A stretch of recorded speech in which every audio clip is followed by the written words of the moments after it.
Hey, good morning or good evening or good day. Hi there, how are you? I trust all is well. So I'm away from my laptop computer on this meeting.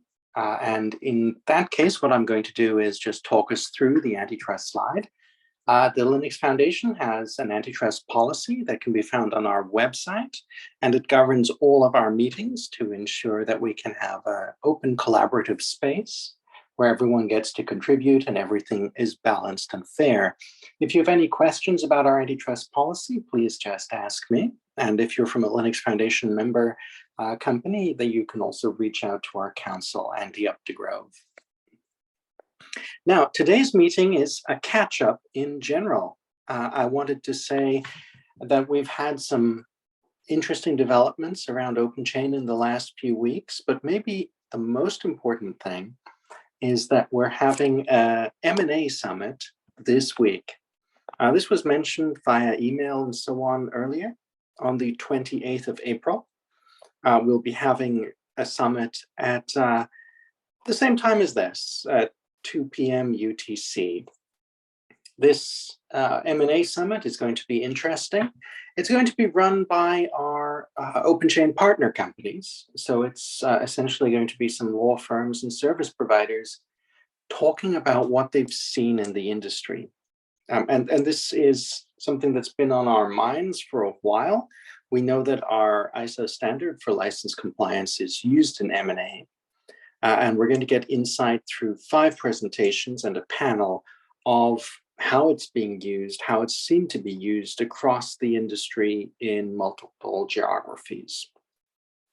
Now, I just wanted to pause there and to make sure you have heard of this summit. And if not, if you would like me to fill you in on more details.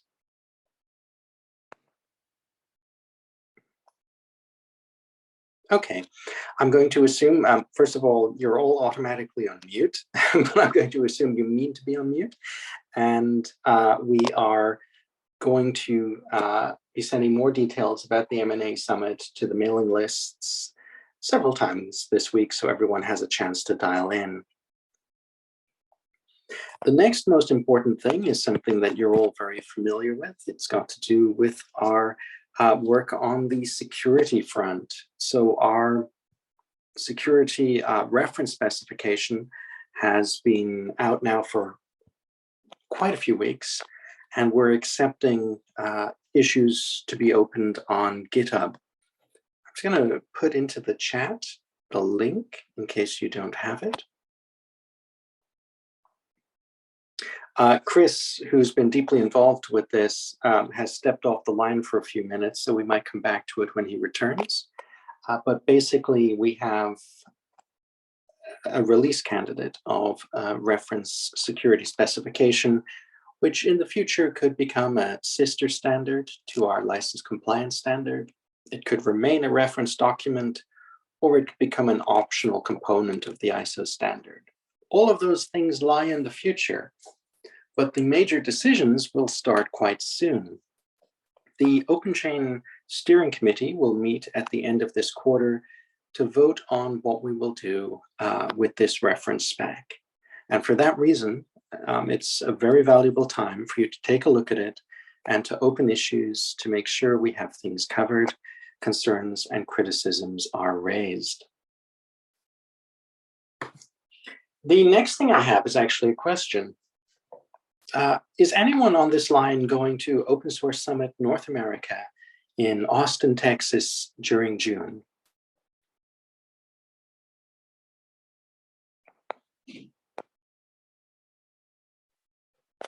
from the silence, I'm assuming not. And I noticed most of our audience seems to be from Europe on this call. So I'm guessing that's a pretty clear indication that travel from Europe to the US is not happening for most people. That's actually important feedback. We've had messaging from our Japanese community that travel is unlikely until later in the year. So my own personal attention is going to be focused on going to Open Source Summit Europe, in early September in Dublin. Do any of you plan to be there? I'm trying to work out if we should arrange an Openchain room and so on and so forth. I'm hoping to be, Shane. Great, great. And I had some messaging from Korea that some people are looking into going to. Okay, so what I'll be doing then. Oh, I see. Sorry to interrupt. I might be coming along to that as well. Oh, fantastic. Okay. In that case, what I'll do is I'll arrange a room for us to have an Openchain meeting at that event, Open Source Summit Europe, in early September. Naturally, we will also stream it so people can join remotely, but it will be absolutely lovely to get to see some of you face to face again. And I did talk with the Vice President of Japan, Nori, and he indicated that it seems highly likely we will be able to hold Open Compliance Summit in December face to face. So that would be in Japan as usual, and adjacent to the Open Source Summit Japan. I would make that the primary target of the Q4 Openchain meetings. So we would try to maybe have a good series of talks there, but also a great chance for people to get together and hopefully talk to each other. I'm not sure if you'll be able to travel here from Europe for multiple reasons, not least that the Ukrainian war has hammered our flight schedule from Europe to Japan. We seem to have only about half the number of flights we previously had, but such is the nature of the world. Now, I noticed that a few of our local work groups are planning to meet. I just got messaging from India, China, and Taiwan, and also Germany, that people are keen to have meetings this quarter. So I'll be working to arrange those. I see we've got both Sammy and Andrew on the line. I wanted to check if UK is likely to meet. We're just circling on a date at the moment. So that should be published relatively soon. I think that's true, Sammy, isn't it? Yeah, that's right. That's right. We have been discussing sort of when is the best time with the various conferences and so on as well to make sure that as many people attend. Yes, yes. And, you know, Sammy, it's been a real issue working out when the conferences will actually have audiences and whether we'll put our events beside them. My rule of thumb for like Openchain Global is that we will try to do something beside each open source summit after the midpoint of the year. So Open Source Summit Europe and Open Source Summit Japan. I'm not sure if we'll be able to do anything in China because obviously face-to-face meetings are currently off the table. Just a quick question about the UK meetup. Where would that be physically location-wise? It's probably going to be virtual. We did look into having a physical one, but it is probably going to be virtual. Yeah, I think that's probably wise given the environment right now. Yeah, exactly. Yeah, exactly. We toyed with the idea of physical meetings, and different companies have different policies around travel and so on. So we just decided for this time round we'll keep it virtual. Actually, okay. Yeah, it's a very good question. I actually thought that it might be possible to have physical meetings by now, but have COVID numbers spiked again in the UK? They have, yes, but there's a sort of problem between the government who's pretending it's all over and the companies that tend to be taking a sort of more pragmatic approach and realizing that they still don't want to expose their staff to a deadly virus. So I think at the moment, leaving it virtual is probably the sensible thing to do. Absolutely, yeah. I was just thinking that we've had a series of disappointments across all of Asia regarding things getting better. So, yeah. So that does suggest that we might be limited in face-to-face apart from Open Source Summit Europe, Open Compliance Summit in Japan. So virtual will continue. Let me be frank with everyone on the community. I'm a little worried about how to keep people glued together as a community with this huge distance. And it's been 2.5 years since we sat in a room together.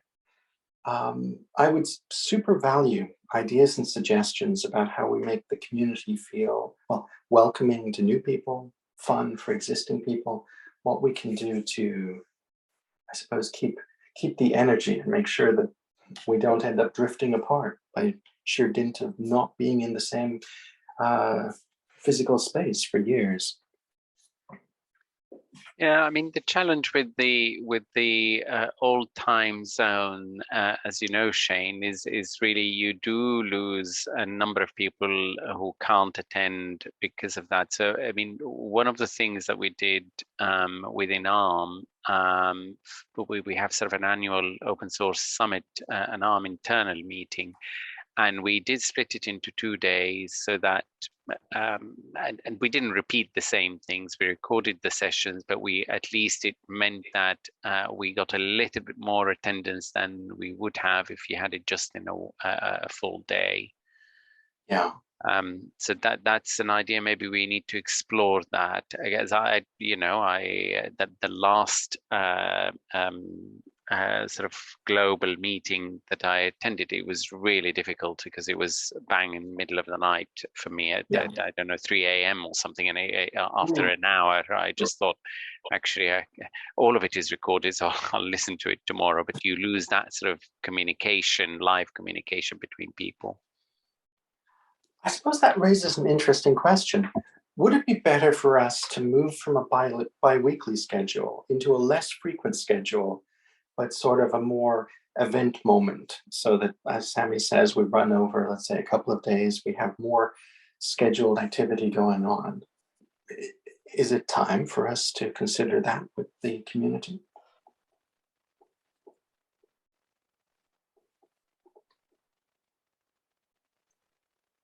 We could Matthew. Yeah. We could always explore it and see if it works, and if it doesn't, we can go back to this way. Yeah.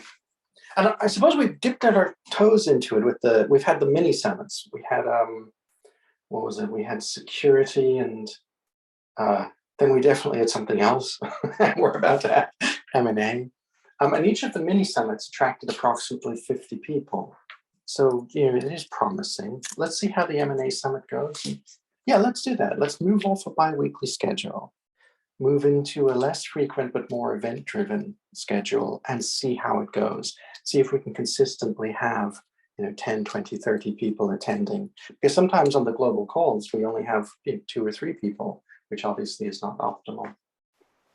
I think the Linux Foundation Supply Chain Security Town Hall event last year was really good.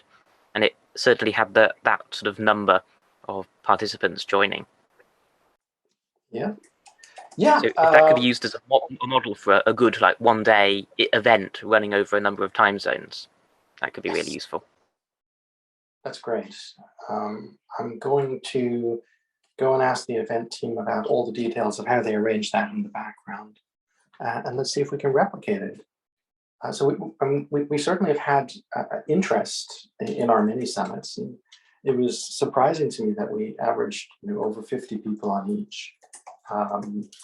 Yeah, okay, great feedback. So I'm going to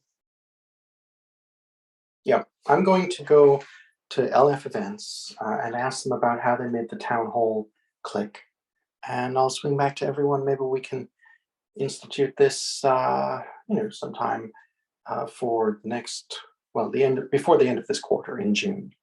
We've got the M&A summit here, and in May we're meant to have a automation summit. I need to coordinate with Oliver at Siemens with that. And then maybe we'll transition after that into a more generalized summit with multiple topic domains. Right, brilliant feedback. Then I guess it's time to check if people have anything to complain about. Is there stuff in the community that's not working for you? Is there stuff that you think should be done better? I'd love to have feedback on how we can maybe make things more effective for you.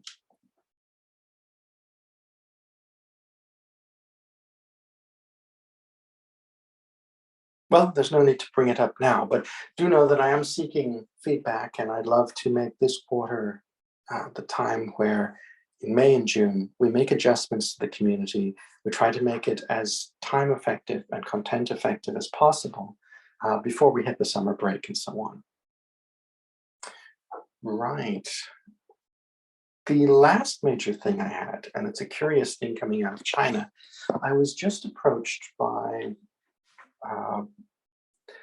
some people from CAICT, which is under the Ministry of Trade, and they were asking if we have any membership opportunities for essentially industry consortiums. And I asked them for more details on this, and they're sending it to me. But basically, there's an alliance with thousands of members in the financial sector, and it has a job of setting standards and so on and so forth. And they want to look at how they can get more engaged with Openchain.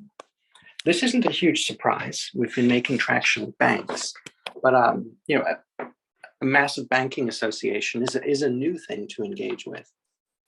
And I know in other places around the world, we have similar associations, whether it's something like OSADL in Germany, or for instance, the trade associations we see in the United States. And I'm going to talk with our board about this because it's a board level question, but I just wanted to put out some request for feedback. If you have positive experience about how trade associations engaged with open source projects, what type of affiliation, what type of contribution, what type of back and forth, I would appreciate your feedback on that. I have some case studies myself, but I would love more market knowledge on that. I basically think that things like affiliation programs and so on offer an intriguing possibility of making new friends and working with new types of industry association. But I do want to seek the community knowledge and feedback, positive and negative, on that topic. Yeah, that sounds like a really interesting opportunity. I will give that some thought. Yes, please do. Because naturally, if we end up signing some type of agreement with a 1,000-strong financial association in China, we're going to probably immediately be approached by others in the UK or Germany and so on.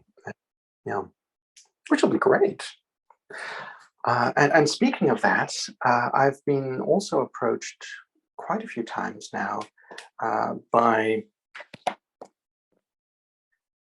companies looking for venture capital.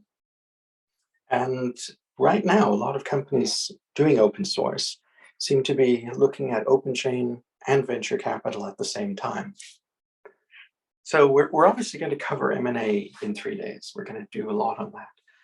But Openchain and venture capital is going to be a trending topic. And if you have background in that, I'd appreciate you reaching out so we can brainstorm what to do. And I'm guessing the topic will be, let's put some presentations into one of our future mini summits. But it does seem to be a hot topic, and I wanted to put it on your radar. If you're a business seeking venture capital, it does seem like Openchain is moving in that sector. And if you're a service provider to venture capital, it does seem like Openchain is moving in that sector. And if you're a VC, what are you doing? Let me know. Now, a final note on my side, I'm going to the United States May 1st, and I will be there until the 17th of May. May 1st, that week, is basically a Linux Foundation all-hands meeting. But from the 9th of May, I'll be in San Francisco and then San Diego, and I'll be having a whole bunch of meetings with people involved in venture capital, people involved in mergers and acquisitions, and so on and so forth. Now, one of the main things I want to do is to make sure that every time I sit down with someone, I have useful targets for information I need to receive, right? So I'm going to be trying to have good questions to ask these people about what's happening in their mind in open source and investment, or open source and acquisitions. If you have questions about that domain, please send them to me before the 9th of May so I can roll them into the discussions and hopefully come back with interesting market knowledge. I'm particularly interested in to what extent VCs are using Openchain today or potentially using it tomorrow when considering companies. But I'm also interested more broadly in to what extent they're tracking other industry developments like SPDX and so on. Now that's where I'm going, but I would very much value your input about other questions, including beyond the compliance domain, that might be interesting to tease out during these conversations. And that's where I'm done. I want to just throw the floor open to any other business to see if you have something you want to share. I just wanted to repeat your notification of the talk coming up tomorrow, and from SAP. Yes. Ah, gosh. I believe Indeed. registrations are still open, but I haven't checked because I did mine earlier. So that looks really a good note to bring. Yes, we have an event coming with SAP, and I think that's going to be a little bit special. So thank you very much, Sebastian. This webinar with SAP is going to be fascinating because of the sheer scale of the company. For those of you who don't track SAP's market scale, they are touching 87% of the supply chain. So when it comes to the global supply chain, you're essentially running it through SAP. And their decision to become a whole entity Openchain conformant is a massive message to supply chain participants. And it's going to resonate not just with our normal friends and so on, but with other entities, for instance, shipping companies and other parties who will be transmitting open source to other parties. Now, without going too dark with the logistics world, one thing that's very clear is that in logistics, the bills of materials, the waybills, the custom forms are becoming ever more complex. And we can be fairly confident that if open source is not part of most waybills yet, it will be at some point. And we can expect entities like SAP to certainly be ahead of the curve here, but also to be a signal of what's coming. Now, I put a link in the chat. The SAP webinar is open to absolutely everyone. It will be the normal Openchain explanation, but then most of the webinar will move to how and why SAP adopted Openchain and where that's taking them. So I'd regard that as vital business intelligence and super great to have on your radar. The event will be taking place at a good time for my European friends. It will be taking place at UTC 1 p.m., which places it at 3 p.m. Central European Summer Time. And it's actually good for our American friends, it would seem, at 9 a.m. Eastern Daytime. So highly recommended. And thank you very much, Sebastian, for bringing that up. It was precisely that convenience of the time zone which led me to sign up, and it looked really fascinating. Yeah, and I've had some, I had a little look at some of the people who will be attending. We've got some interesting companies that will sit in, some of which we know from open source and some of which we don't. So I think it'll be a good space. Right. Any other business? If there's no other business, I can only say I'm wishing you a lovely day, but most of all, I'm wishing you a safe day.